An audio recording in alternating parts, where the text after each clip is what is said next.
తెలంగాణకి కల్పతరువు లాంటి తెలంగాణను సస్యశ్యామలం చేసిన తెలంగాణ బీళ్లకు గోదావరి నీళ్లను మళ్ళించిన ఒక బృహత్తరమైన ప్రాజెక్టు కాళేశ్వరం ప్రాజెక్టు.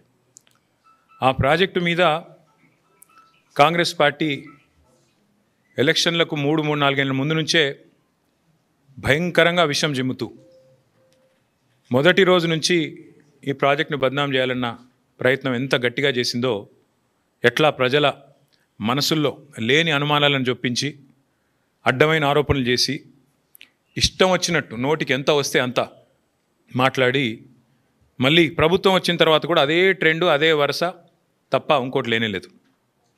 తెలంగాణకు వరప్రధాని లాంటి కాళేశ్వరం ప్రాజెక్టు మీద చివరికి కక్షగట్టి తెల్లారు లేస్తే రాహుల్ గాంధీ గారు దుమ్మెత్తిపోస్తూ ఉంటారు. బీజేపీ జేబు సంస్థ సిబిఐ, బీజేపీ జేబు సంస్థ ఐటీ అంటూ తెల్లారు లేస్తే కాంగ్రెస్ ప్రభుత్వం, కాంగ్రెస్ పార్టీ జాతీయ నాయకత్వం జాతీయ స్థాయిలో సిబిఐ అంటేనే అది జేబు సంస్థ బీజేపీకి అని చెప్పి దుమ్మెత్తిపోస్తూ ఉంటారు. కాళేశ్వరం ప్రాజెక్టు మీద ఈ ముఖ్యమంత్రి గారికి ఎంత కక్ష అంటే, చివరికి ఏ సిబిఐనైతే రాహుల్ గాంధీ గారు అనునిత్యం తప్పుబడుతూ ద్వేషిస్తూ ఇది బీజేపీ జేబు సంస్థ అని మాట్లాడతారో, చివరికి ఆ కాళేశ్వరం ప్రాజెక్టు మీద ఇక్కడ ఏమీ లేదు, కొండను దవ్వి ఎలక కూడా పట్టలేదు కాబట్టి 22 నెలలు మరి టైంపాస్ చేసి కోట్ల రూపాయలు తగలబెట్టి కాళేశ్వరం కమిషన్ అని పెట్టి పీసీ ఘోష్ గారి కమిషన్ వేసి కొండను దవ్వి ఎలుకను కూడా పట్టలేని పరిస్థితుల్లో కొత్తగా సిబిఐ కప్పచెప్తున్నా అని ఒక కొత్తగా నాటకానికి తెరదీసినారు. నేను ఇవాళ ముఖ్యమంత్రి గారిని అడుగుతా ఉన్నా, రాష్ట్ర వ్యాప్తంగా ఇవాళ ప్రజలకి మీరు ప్రజల సొమ్ముతో ప్రతి పత్రికలో ఇవాళ అడ్వర్టైజ్మెంట్లు, ఫుల్ పేజ్ అడ్వర్టైజ్మెంట్లు ఇచ్చినారు. ఏమని? మల్లన్న సాగర్ నుంచి నీళ్లు తీసుకొచ్చి మూసీకి అనుసంధానం చేసే ప్రాజెక్టుకు, బృహత్ ప్రాజెక్టుకు ముఖ్యమంత్రి గారు ఇవాళ శంకుస్థాపన చేస్తున్నారు అని చెప్పి మరి ఫుల్ పేజ్ ప్రకటనలు ఇచ్చినారు. ఈ ముఖ్యమంత్రి గారికి కానీ కాంగ్రెస్ ప్రభుత్వానికి కానీ కనీస సిగ్గుందా అని నేను అడుగుతా ఉన్నా. కనీస మాత్రం ఇంగితం ఉందా? కనీస మాత్రం సోయి ఉందా మీకు? సరిగ్గా వారం కిందట, ఇదే సోమవారం నాడు, వారం రోజుల కిందట కాళేశ్వరం ప్రాజెక్టు మీద కక్షగట్టి సిబిఐ ఎంక్వైరీ అని పెట్టినారు. మరి ఈరోజు ఈ సోమవారం రోజు కేసీఆర్ గారు కట్టిన అదే కాళేశ్వరం ప్రాజెక్టు మీద ఆధారపడ్డ మూసీ జలాల అనుసంధానం అని పెట్టి ఇవాళ శంకుస్థాపన చేస్తూ ఉన్నారు. ఇక్కడ విచిత్రం ఏంటంటే, కాకపోతే ఎవరైనా మనిషి జ్ఞానం ఉన్నవాడైతే తల దగ్గర శంకుస్థాపన చేస్తారు, తల దగ్గర చేస్తారు. ఎక్కడైతే నీళ్లు ఉన్నాయో, ఎక్కడి నుంచి అయితే నీళ్లు తేవాలనుకుంటున్నారో అక్కడ శంకుస్థాపన చేస్తారు. కేవలం తలా తోక లేని వాళ్ళే తోక దగ్గర చేస్తారు. ఎందుకంటే బాధ ఏముంది ఈయనకి? మల్లన్న సాగర్ దగ్గర పోయి శంకుస్థాపన చేస్తే ఏం చెప్పాలా? ఎదురుగా కళ్ళు దొబ్బినాయా, నీకు కనబడతలేవా, అవి కాళేశ్వరం నీళ్లు కాదా అని ప్రజలు అడుగుతారు, రైతులు అడుగుతారు. ఇవి కాళేశ్వరంలో వచ్చిన నీళ్లు కావా అని సోయినవాడు ఎవడైనా అడుగుతాడు, మీడియా అడుగుతుంది, అందరూ అడుగుతారు. సమాధానం చెప్పలేరు. ఎందుకంటే కాళేశ్వరం కొట్టుకపోయింది, కాళేశ్వరం ఇదైంది అదైంది అని దిక్కుమాలిన మాటలు మాట్లాడిందే మీరు. కాబట్టి ఏం చేయాలా? తలా తోక లేని సన్నాసులు చేసే పని ఏదైతే చేయాలో తోక దగ్గర చేస్తున్నాడు ప్రారంభోత్సవం. తల దగ్గర చేయకుండా, మల్లన్న సాగర్ దగ్గర కాకుండా తోక దగ్గర, అంటే గండిపేట దగ్గర చేసే ప్రయత్నం చేస్తూ ఉన్నారు. ఎందుకు? మీ అబద్ధాలను కప్పిపుచ్చుకోవడానికి. మీరు ఇన్ని రోజులు వాగిన వాగుడంతా చెత్తవాగుడు అని ప్రజలకు తెలుస్తుంది. కాబట్టి ఇవాళ మీరు ఎన్ని దిక్కుమాలిన మాటలు మాట్లాడినా చివరికి మళ్ళీ కాళేశ్వరమే మీకు దిక్కయింది. కాబట్టి ఇవాళ మొహం చెల్లక, మల్లన్న సాగర్ దగ్గర శంకుస్థాపన చేయడానికి మొహం చెల్లక ఈ ముఖ్యమంత్రి గారు, ఈ ప్రభుత్వం 1,00,000 కోట్ల అవినీతి, కూలిపోయింది, కాళేశ్వరం కూలేశ్వరం అయిపోయింది అని మాట్లాడిన మాటలు ఏవైతున్నాయో వాటి నుంచి తప్పించుకోవడానికే ఈరోజు గండిపేట దగ్గర ఒక డ్రామా చేస్తూ ఉన్నారు. అంటే ఒకటి చెప్పకనే చెప్పినట్టు మాత్రం ఈ ప్రభుత్వం అయ్యింది. ఎన్ని రోజులు కాళేశ్వరం కూలేశ్వరం అయిపోయిందని వాగిన నోళ్ళే ఇవాళ అదే కాళేశ్వరం నీళ్లు తీసుకొచ్చి హైదరాబాద్ ప్రజలకు మేము గోదావరి నీళ్ళు అందిస్తామని చెప్తున్నారు. అంటే ముఖ్యమంత్రి కానీ ఈ ప్రభుత్వం కానీ చెప్పకనే చెప్పినట్టు అయ్యింది. కాళేశ్వరం మరి తెలంగాణకు కల్పతరువు, తెలంగాణకు కామధేనువు అని మొదటి నుంచి మేమేదైతే చెప్తున్నామో అది అక్షర సత్యం అని కాంగ్రెస్ ప్రభుత్వమే ఇలా ఒప్పుకున్నట్టు అయింది. అట్లాగే ఒక నెల రోజుల కింద అనుకుంటా మా భువనగిరి యాదాద్రి జిల్లా గంధమల్ల రిజర్వాయర్కి కూడా ముఖ్యమంత్రి గారు శంకుస్థాపన చేసి భారీ సినిమా డైలాగులు కొట్టినారు. అక్కడ కూడా నేను పూర్తి చేస్తాను అని. ఎక్కడికి వస్తున్నాయి? ఎక్కడి నుంచి వస్తున్నాయి? గంధమల్లకు నీళ్లు. అదే కాళేశ్వరంలో అంతర్భాగమైన కొండపోచమ్మ సాగర్ నుంచే కదా దానికి కూడా నీళ్ళు వచ్చేది. ఇవాళ మల్లన్న సాగర్ నుంచి గండిపేటకు నీళ్లు తరలించి శంకుస్థాపనలు, ఆ రోజు కొండపోచమ్మ సాగర్ నుంచి గంధమల్లకు నీళ్లు తరలించడానికి శంకుస్థాపనలు, మరొక వైపు ఏమో కాళేశ్వరం మీద శాపనార్థాలు. ఇంతకంటే అరాచకమైన, ఇంతకంటే సిగ్గుమాలిన ప్రభుత్వం ఈ దేశంలో ఉన్నదా అని అనక తప్పడం లేదు. ముఖ్యమంత్రి గారి వైఖరి చూస్తూ ఉంటే కాళేశ్వరం నీళ్లు వాడుకుంటూ, కాళేశ్వరం ప్రాజెక్టును పూర్తి స్థాయిలో వినియోగించుకుంటూ, దానివల్ల కీర్తి కోసం ప్రయత్నం చేస్తూనే మరొక వైపు కాళేశ్వరాన్ని బద్నాం చేసే ప్రయత్నం చూస్తుంటే తల్లిపాలు దాగి రొమ్ము గుద్దడం అనే సామెత కూడా గుర్తొస్తూ ఉన్నది. నిజంగా చెప్పాలి అంటే ఇవాళ మీరు శంకుస్థాపన చేయాల్సి వస్తే మల్లన్న సాగర్ దగ్గర చేయాలి, లేదా కొండపోచమ్మ సాగర్ దగ్గర చేయాలి. కానీ గండిపేట దగ్గర చేస్తూ ఉన్నారు. గుండెకాయను వదిలిపెట్టి గండిపేట దగ్గర మీరు చేస్తున్నారంటేనే మీరు ఎంత ఇబ్బంది పడుతున్నారో ఈ విషయంలో ప్రజలకు కూడా అర్థమవుతుందని చెప్పి నేను అనుకుంటా ఉన్నా. కొందరిని కొంతకాలం మోసం చేయొచ్చు, కానీ అందరినీ ఎల్లకాలం మోసం చేయలేం. ఇప్పటికైనా రేవంత్ రెడ్డి గారు, కాంగ్రెస్ పార్టీ ఈ విషయం గమనిస్తే మంచిది. అట్లాగే ఇంకొక మాట కూడా నేను చెప్తా ఉన్నా. ఇవాళ ముఖ్యమంత్రి గారు సమాధానం చెప్పాలి కొన్ని విషయాలు. ఇవాళ మీరు తెస్తున్నది కాళేశ్వరం నీళ్ళ కాదా? ఇవాళ మీరు తీసుకొస్తున్నది ఇక్కడ గండిపేటకి కాళేశ్వరం జలాలా కాదా? స్పష్టంగా చెప్పాలి. ప్రతిపక్షంలో ఉన్నప్పటి నుంచి ఈరోజు దాకా కాళేశ్వరాన్ని విఫల ప్రాజెక్టుగా చిత్రీకరించే ప్రయత్నం చేసినందుకు, చేసి కూడా ఫెయిల్ అయినందుకు, దాని మీద కమిషన్లు వేసి కూడా అట్టర్ ఫ్లాప్ అయినందుకు, మళ్ళీ అలా సిబిఐ ఎంక్వైరీ పేరిట మోసం చేయబోతున్నందుకు ముందుగా ముఖ్యమంత్రి గారు ఈ రాష్ట్ర ప్రజలకు క్షమాపణ చెప్పాలని చెప్పి మేము డిమాండ్ చేస్తూ ఉన్నాం. ఎందుకంటే ఎంత అరాచకమైన, ఎంత నికృష్టమైన బుద్ధి ఉన్నవాడైనా సరే ఇంత దిగజారుడు పని చేయరు. సొంత రాష్ట్రాన్ని తులనాడే పని, ప్రజల సొమ్ముతో కట్టిన ప్రాజెక్టును విఫల ప్రాజెక్టుగా చిత్రీకరించే పని చేయరు. కానీ ముఖ్యమంత్రి గారు ఆ ప్రయత్నం చేస్తూ ఉన్నారు. అట్లాగే నేను గుర్తు చేస్తూ ఉన్నా ముఖ్యమంత్రి గారికి, మొదటి నుండి మేము చెప్తున్న మాట, కాళేశ్వరం అంటే ఒక బ్యారేజ్ కాదు, కాళేశ్వరం అంటే ఒక రిజర్వాయర్ కాదు, కాళేశ్వరం అంటే ఒక కాలువ కాదు, కాళేశ్వరం అంటే ఒక మల్లన్న సాగర్, కాళేశ్వరం అంటే ఒక కొండ పోచమ్మ సాగర్, కాళేశ్వరం అంటే ఒక రంగనాయక్ సాగర్, కాళేశ్వరం అంటే ఒక అనంతగిరి రిజర్వాయర్, కాళేశ్వరం అంటే ఒక గంధమల్ల, కాళేశ్వరం అంటే ఒక బస్వాపూర్ రిజర్వాయర్, కాళేశ్వరం అంటే ఒక రాజరాజేశ్వర సాగర్ మిడ్మానేర్, కాళేశ్వరం అంటే ఎస్ఆర్ఎస్పి పునరుజ్జీవ పథకం. మొత్తంగా కాళేశ్వరం అంటే 3 బ్యారేజీలు, 15 రిజర్వాయర్లు, 19 సబ్స్టేషన్లు, 21 పంపింగ్ స్టేషన్లు, 203 కిలోమీటర్ల సొరంగ మార్గాలు, అట్లాగే 1531 కిలోమీటర్ల గ్రావిటీ కాలువలు, 98 కిలోమీటర్ల ప్రెషర్ మెయిన్స్. కాళేశ్వరం అంటే 141 టీఎంసీల స్టోరేజ్ కెపాసిటీ, 530 మీటర్లకి నీళ్ల ఎత్తిపోతల పథకం, multi stage lift irrigation project, ప్రపంచంలోనే అతిపెద్ద లిఫ్ట్ ఇరిగేషన్ ప్రాజెక్ట్ కాళేశ్వరం. ఇది వాస్తవం. కాళేశ్వరం ద్వారా ఇప్పటిదాకా 1 కాదు 2 కాదు, ఏకంగా 240 టీఎంసీల నీటి వినియోగం జరిగింది. ఇది అక్షర సత్యం. దానివల్ల 20 లక్షల ఎకరాలకి, మనం ఏం చెప్పడం కాదు, శాసనసభలో అక్బరుద్దీన్ ఓవైసీ గారు అడిగినారు, మీరేమో కాళేశ్వరం ద్వారా 1 ఎకరానికి నీళ్ళు రాలేదని చెప్తున్నారు, మరి మీరిచ్చిన పుస్తకంలోనే 20 లక్షల ఎకరాలకు నీళ్ళు ఇచ్చినట్టుగా ఉన్నది, ఏది నమ్మాలా? మీ ప్రభుత్వానికి కనీసం కుడి చేయికి ఎడం చేయికి సయోధ్య ఉన్నదా అని స్వయంగా ఇవాళ మీ మిత్రపక్షంగా వ్యవహారం చేస్తున్న అక్బరుద్దీన్ ఓవైసీ గారు కూడా అడిగే పరిస్థితి వచ్చింది అంటే మీరు అర్థం చేసుకోండి.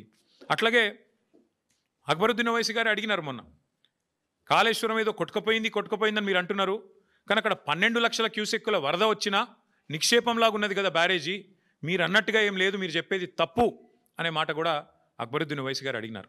అట్లాగే ఆయన ఇంకొక మాట కూడా అడిగినాడు, 20 నెలలుగా ఎందుకు రిపేర్ చేస్తలేరు మీరు, ఎందుకు మీరు ఇన్ని రోజులు రిపేర్ చేయకుండా ఉన్నారు అనే ప్రశ్న కూడా వారు అడిగినారు. ఇంకొక మాట కూడా ఈ సందర్భంగా ఇదే అవకాశంగా నేను తెలంగాణ ప్రజలకు కూడా విజ్ఞప్తి చేస్తా ఉన్నాను. మొదటి రోజు నుంచి కాంగ్రెస్, రాహుల్ గాంధీ నుంచి మొదలు పెడితే గ్రామ స్థాయిలో ఉండే కాంగ్రెస్ కార్యకర్త దాకా ఒకటే మాట, 1,00,000 కోట్ల కుంభకోణం, 1,00,000 కోట్ల కుంభకోణం. చివరికి వాళ్ళ పిల్లనిచ్చిన మామ రేవంత్ రెడ్డి గారికి, పద్మారెడ్డి గారు, ఆయన చెప్పారు 94,000 కోట్లు ఖర్చు అయిన ప్రాజెక్టులో ఒకవైపు నీళ్లు కనబడుతుంటే 94,000 కోట్ల ఖర్చైన ప్రాజెక్టులో 1,00,000 కోట్ల కుంభకోణం ఎట్లా జరుగుతుందండి, ఇది రాజకీయ ఆరోపణ తప్ప ఇంకోటి కాదు అని పిల్లనిచ్చిన మామ కూడా నవ్వుతూ కొట్టిపాడేసినా కూడా ఇంకా ముఖ్యమంత్రి గారి బుద్ధి మాత్రం మారడం లేదు. వాస్తవం ఏంది, 94,000 కోట్లు ఖర్చు అయినాయని మీ ప్రభుత్వం కూడా చెప్తా ఉంది. బీఆర్ఎస్ ప్రభుత్వం ఉన్నప్పుడు కాళేశ్వరం ప్రాజెక్టు కోసం 93,769 కోట్లు, దాదాపుగా రౌండ్ ఆఫ్ చేస్తే 94,000 కోట్లు ఖర్చు అయినాయని మీ ప్రభుత్వం చెప్పింది. అందులో మేడిగడ్డ బ్యారేజ్ ఖర్చు ఎంత? 4,000 కోట్లు. 4,000 కోట్లలో మన హరీష్ రావు గారు వివరంగా చెప్పినారు. ఏది శాసనసభలో 4,000 కోట్లలో భూసేకరణకు ఎంత అయింది, రిటైనింగ్ వాల్స్ కన్స్ట్రక్షన్కి ఎంత అయింది, ఓన్లీ ఆ బ్యారేజ్ ఏదైతే సిమెంట్ స్ట్రక్చర్ ఉందో దానికి ఎంత అయింది లెక్క తీస్తే మరి 85 పిల్లర్లు ఉండే ఆ బ్యారేజ్ ఖర్చు అయింది 1500-2000 కోట్లు. అందులో ఎన్డీఎస్ఏ రిపోర్ట్లు కూడా ఏం చెప్పినారు, కేవలం 7th బ్లాక్ ఒక్కటి పునర్నిర్మాణం చేస్తే చాలు అని చెప్పారు. మరి 7 బ్లాకుల్లో ఒక్క బ్లాక్ దెబ్బతింటే ఆ మొత్తం 7 బ్లాక్లకు 1500-2000 కోట్లు ఖర్చు అయింది అనుకుంటే ఒక బ్లాక్ కోసం ఎంత అవుతుంది, 250-300 కోట్లు ఖర్చు అవుతుంది. ఆ 250-300 కోట్లు కూడా ఒక్క రూపాయి కూడా ప్రభుత్వం పెట్టే అవసరం లేదు, ఒక్క రూపాయి కూడా ప్రజల సొమ్ము వృధా చేసే అవసరం లేదు. ఆ ఏజెన్సీయే నేను కడతానంటూ ముందుకు వచ్చింది. మరి ఇవాళ నేను ముఖ్యమంత్రిని రాష్ట్ర ప్రభుత్వాన్ని అడుగుతున్నా, ఎక్కడైంది వృధా ప్రజల సొమ్ము? ఆ ఏజెన్సీ మళ్ళీ తిరిగి పునర్నిర్మాణం చేస్తానంటుంటే 2 ఏళ్లుగా దాన్ని పండబెట్టింది మీరు, పడావబెట్టింది మీరు, కిందికి నీళ్ళని తీసుకుపోయి బనకచర్ల కట్టుకోవడానికి ఫెసిలిటేట్ చేస్తున్నది మీరు. ఒక్క రూపాయి ప్రజా సొమ్ము కూడా దుర్వినియోగం కాలేదు అని మొదటి నుంచి మేము చెప్తున్న మాట ఇవాళ మళ్ళొకసారి రుజువు అవుతా ఉంది. 94,000 కోట్లలో మిగతా అంతా బాగానే ఉంది. అన్ని రిజర్వాయర్లు బాగున్నాయి, పంప్ హౌజులు బాగున్నాయి, సబ్స్టేషన్లు బాగున్నాయి, కాలువలు బాగున్నాయి, సొరంగాలు బాగున్నాయి, అన్నీ బాగానే ఉన్నాయి, అన్నీ నడుస్తున్నాయి. వాళ్ళ నీళ్లు పరవలు దుంకుతున్నాయి. మా వాళ్ళు నిన్నగాక మొన్న అక్కడ పోయి జలాభిషేకాలు కూడా చేసినారు. ఇవన్నీ ఇట్లా ఉంటే 94,000 కోట్లలో 250 కోట్లు మళ్ళీ నష్టం జరిగితే దాన్ని ఆ ఏజెన్సీయే పెట్టుకుంటానని ముందుకొస్తే ఇవాళ 1,00,000 కోట్ల కుంభకోణం అని అబద్ధాలు ప్రచారం చేసినందుకు ముఖ్యమంత్రి రేవంత్ రెడ్డి గారు, కాంగ్రెస్ పార్టీ ముక్కు నేలకు రాసి ఈ రాష్ట్ర ప్రజలకు క్షమాపణ చెప్పాలి. ఒకవైపు గోదావరి నీళ్లను వాడుకుంటూ, ఒకవైపు గోదావరి నీళ్లను కాళేశ్వరం ద్వారా వచ్చిన నీళ్లను ఇవాళ హైదరాబాద్లో మూసీకి అనుసంధానం చేస్తున్నామని చెబుతూ మరొక వైపు ఈ రకంగా చిల్లర ప్రచారం చేస్తున్నందుకు, ఆ కాళేశ్వరాన్ని కేసీఆర్ గారిని బదనాం చేస్తున్నందుకు ముక్కు నేలకు రాసి క్షమాపణ చెప్పాలి అని మేము డిమాండ్ చేస్తూ ఉన్నాం. దీని వెనకాల ఇంకొక ముఖ్యమైన కుంభకోణం కూడా ఉంది. ఇదేదో కొత్త ప్రాజెక్ట్ కాదు. This paper is from 18th May 2023, 18 మే 2023. ఇందులో ఏం రాసిందండి, భాగ్యనగరంలో గలగల గోదావరి. ఇది దేని మీద బేస్ చేసుకొని రాసినారు? 17 మే 2023 నాడు కేబినెట్ సమావేశం జరిగింది పెద్దలు కేసీఆర్ గారి నాయకత్వంలో, ఆయన ముఖ్యమంత్రిగా. 17 మే 2023 అందులో ఏ నిర్ణయం తీసుకున్నారు? భాగ్యనగరానికి, ఆ రోజు మూసీ ప్రాజెక్టు చైర్మన్గా పెద్దలు సుధీర్ రెడ్డి గారు, ఎల్బీ నగర్ ఎమ్మెల్యే గారు ఉన్నారు. ఆ రోజు ఏ నిర్ణయం తీసుకున్నామంటే కేవలం 1100 కోట్ల ఖర్చుతో, కేవలం 1100 కోట్ల ఖర్చుతో కాళేశ్వరం ప్రాజెక్టులో ఉన్న కొండపోచమ్మ సాగర్. ఇక్కడ ఒక విషయం మిత్రులందరికీ మీకు అర్థం కావాలి. కేసీఆర్ గారు కాళేశ్వరాన్ని ఎట్లా డిజైన్ చేశారంటే హైదరాబాద్ నెత్తిన, ఎందుకంటే హైదరాబాద్ మహానగరం భారతదేశంలో అల్టిమేట్గా 2వ అతిపెద్ద నగరంగా మారబోతుంది, తప్పకుండా మారుతుంది. ఈరోజు జనాభా 1,20,00,000 కావచ్చు, భవిష్యత్తులో 3 కోట్లకు పెరుగుతుంది. అందుకే కేసీఆర్ గారు కాళేశ్వరం డిజైన్ చేసినప్పుడే రోజుకు 3 TMCల నీళ్ళు ఎత్తిపోస్తే భవిష్యత్తులో మనకు 1 TMC నీళ్లు హైదరాబాద్కే అవసరం పడుతుంది. 3 కోట్ల జనాభా పెరిగిన తర్వాత మళ్ళీ కొత్తగా నీళ్ల కోసం ఇవాళ చెన్నైలోనో లాటూరులోనో ఎట్లయితే రైళ్లల్లో ట్యాంకర్లు పెట్టి తెచ్చుకుంటున్నారో ఆ అవస్థ మన భవిష్యత్ తరాలకు ఉండొద్దన్న ఉద్దేశంతో చాలా ముందు చూపుతో 3 TMCల నీళ్లను మేడిగడ్డ నుంచి ఎత్తిపోసి ఇక్కడికి తీసుకొచ్చి మెడ్మానేర్ నుంచి ఆడికెళ్ళి పైకి తీసుకురావాలని ఒక ఆలోచన చేసినారు. అందులో భాగంగానే ఆనాటి మా ప్రభుత్వం తీసుకున్న నిర్ణయం ఏంటి అంటే కొండపోచమ్మ సాగర్ 618 మీటర్ల పైన ఉంటుంది సముద్ర మట్టానికి. మల్లన్న సాగర్ 560 మీటర్లు, 557 మీటర్ల మీద ఉంటుంది. మన గండిపేట 540 మీటర్ల మీద ఉంటుంది. అంటే కొండపోచమ్మ నుంచి నీళ్ళు తీసుకుంటే 618 మీటర్లకు వెళ్ళి 540 మీటర్లకు తీసుకుంటే గ్రావిటీ ద్వారానే నీళ్ళు తెచ్చుకోవచ్చు పూర్తి స్థాయిలో. అంటే 618 మీటర్లకి నీళ్లు వస్తే కిందికి పోతాయి కదా, పడవ దిక్కు నీళ్ళు పల్లం దిక్కు పోతాయి కదా, అట్లా మనం తెచ్చుకోవచ్చు అనేది ఆ రోజు మా ప్రణాళిక. దానిలో భాగంగా ఏం చేసినాము, అదే సమావేశంలో 111 జీవో ఎత్తివేస్తూ ఆ రోజు తీసుకున్న నిర్ణయం ఏంటి అంటే నేను చదివి వినిపిస్తాను మీకు. కాళేశ్వరం ప్రాజెక్టులో భాగంగా 15 TMCల సామర్థ్యంతో నిర్మించిన కొండపోచమ్మ సాగర్ నుంచి సాగునీటి కోసం సంగారెడ్డి కాలువ నిర్మిస్తున్నారు. ఈ గ్రావిటీ కాలువ 27వ కిలోమీటర్ దగ్గర హిమాయత్ సాగర్, ఉస్మాన్ సాగర్కు కాళేశ్వర జలాల్ని మళ్లించి ఏర్పాటు చేశారు. సంగారెడ్డి కాల్వ గరిష్ట వరద ప్రవాహ సామర్థ్యం 5,054 క్యూసెక్కులు కాగా ఇందులో సాగునీటికి 4,354 క్యూసెక్కులు కేటాయించారు. మిగతా 700 క్యూసెక్కులను జంట జలాశయాలకు తరలించి మూసీ ప్రక్షాళనకు కేటాయించారు. సంగారెడ్డి కాల్వ 27వ కిలోమీటర్ నుంచి మళ్లించే కాళేశ్వర జలాలని సమీపంలో ఉన్న రావల్కోల్ చెరువుకు తరలిస్తారు. అక్కడి నుంచి కాల్వ ద్వారా లేదా పైప్ లైన్ ద్వారా ముత్తంగి ప్రాంతం మీదుగా గండిపేట జలాశయానికి తరలిస్తారు. గండిపేట నుంచి జలాలు హిమాయత్ సాగర్కు వస్తాయి.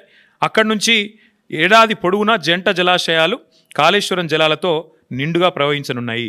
దీంతో పాటు ఇంకొక ముఖ్యమైన మాట, హుస్సేన్ సాగరు హైదరాబాద్ నడిబొడ్డున ఉంటుంది. హుస్సేన్ సాగర్ని కూడా ఎప్పటి నుంచో నడుస్తున్నాయి ప్రణాళికలు క్లీన్ చేయాలని. మేము ఆ రోజు ప్లాన్ చేసింది ఏంటంటే జంట జలాశయాల నుంచి అంటే గండిపేట నుంచి బుల్కాపూర్ నాలా ద్వారా మనం హుస్సేన్ సాగర్ కూడా ఆ రోజే ప్లాన్ చేసినాం. హుస్సేన్ సాగర్ కూడా గోదావరి జిల్లా తీసుకొచ్చి బుల్కాపూర్ నాలా ద్వారా అంటే గండిపేట నుంచి బుల్కాపూర్ నాలాలో ఒక పాయ వదిలిపెడితే గోదావరి నీళ్లు దాని నుంచి స్ట్రైట్గా హుస్సేన్ సాగర్ కూడా వస్తాయి. తద్వారా మొత్తం ఇటు హుస్సేన్ సాగర్ అటు 2 జంట జలాశయాలు కూడా పూర్తిగా సమృద్ధిగా ఉంటాయనేది మన agenda. This is from 17th May 2023 cabinet in KCR government. కేవలం 1100 కోట్ల రూపాయలతోనే ఈ పని చేయవచ్చు. ఇవాళ ముఖ్యమంత్రి ఏం చేస్తున్నారు, ఈ ప్రభుత్వం ఏం చేస్తున్నది? ఇవాళ మీరు పేపర్ యాడ్ చూడండి. కొండపోచమ్మ దగ్గర మేం సోర్స్ పెడితే దాన్ని కట్ చేసినారు, తీసేసినారు. కారణం లోగుట్టు పెరుమాళ్ళకెరక అని వారికే తెలియాలి, మాకు తెలియదు.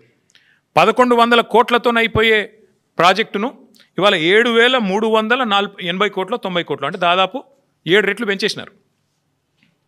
ఎవరి కోసం, ఎందుకోసం చెప్పరు, సమాధానం రాదు. ఎందుకు? స్పష్టంగా మీరు కొండపోచమ్మ సాగర్ నుంచి గ్రావిటీ ద్వారా నీళ్ళు తీసుకునే అవకాశం ఉన్నప్పుడు ఎందుకు పెంచుతున్నారు? ఏ కారణం చేత పెంచారు? మల్లన్న సాగర్ ఎందుకు మార్చారు సోర్సు? ఏం అవసరం వచ్చింది? ప్రభుత్వం సమాధానం చెప్పాలని మేము డిమాండ్ చేస్తున్నాం. మొన్న మీరు ఉత్తమ్ కుమార్ రెడ్డి గారి మాటలు విన్నారు శాసనసభలో. 35,000 కోట్లతో అయిపోయే ప్రాణహిత చెవులను పక్కన పెట్టి మీరు 87,000 కోట్లు చేసినారు దీన్ని అని మాట్లాడినారు ఉత్తమ్ కుమార్ రెడ్డి గారు. నేను అడుగుతా ఉన్నా ఈ ప్రభుత్వాన్ని, అసలు మీకు సోయి ఉందా, అవగాహన ఉందా? నేను అడుగుతా ఉన్నా. ఎందుకంటే మనందరికీ తెలుసు కాళేశ్వరం ప్రాజెక్టులో ఏమేమి పెట్టినాము. కాళేశ్వరం ప్రాజెక్టులో మీరు ప్రాణహితాలో ఎన్నడూ కూడా స్టోరేజ్ పెట్టలేదు. 14 TMCల స్టోరేజ్ పెట్టినారు మీరు. అదే మేము 141 TMCల సామర్థ్యంతో 15 రిజర్వాయర్లు నిర్మాణం చేశాం. దానివల్ల సహజంగా ఖర్చు పెరగదా? రిజర్వాయర్లు కట్టాలా, ల్యాండ్ ఎక్విజిషన్ చేయాలా, పెరుగుతుంది. ఇంకోటి మీరు ప్రాణహిత చేవెళ్ళ డిజైన్ చేసింది 2006-07లో, మేము మొదలుపెట్టింది 15-16లో. మరి అప్పటికి ఇప్పటికి 8 ఏళ్ల తర్వాత స్టీల్ ఖర్చు పెరుగుతుంది, సిమెంట్ ఖర్చు పెరుగుతుంది, అన్ని ఖర్చులు పెరుగుతాయి కదా. రిజర్వాయర్ల సామర్థ్యం పెరిగింది, GST వచ్చింది, ఇంకా చాలా వచ్చినాయి.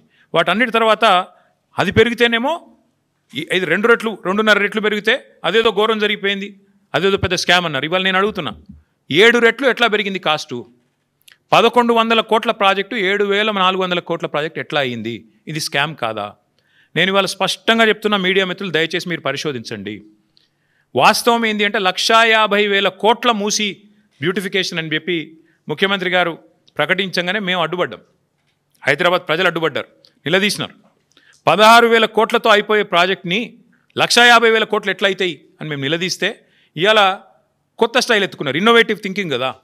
ఇన్నోవేటివ్ థింకింగ్లో భాగంగా ఏం చేసినారంటే స్కామ్ని కూడా ఇన్స్టాల్మెంట్లలో చేస్తున్నారు. 150,000 కోట్లు ఒకటేసారి టెండర్లు పిలిస్తే ఎందుకు ఇంత అయింది అంటే జవాబు లేదు. అందుకే విడతల వారి దోపిడీ.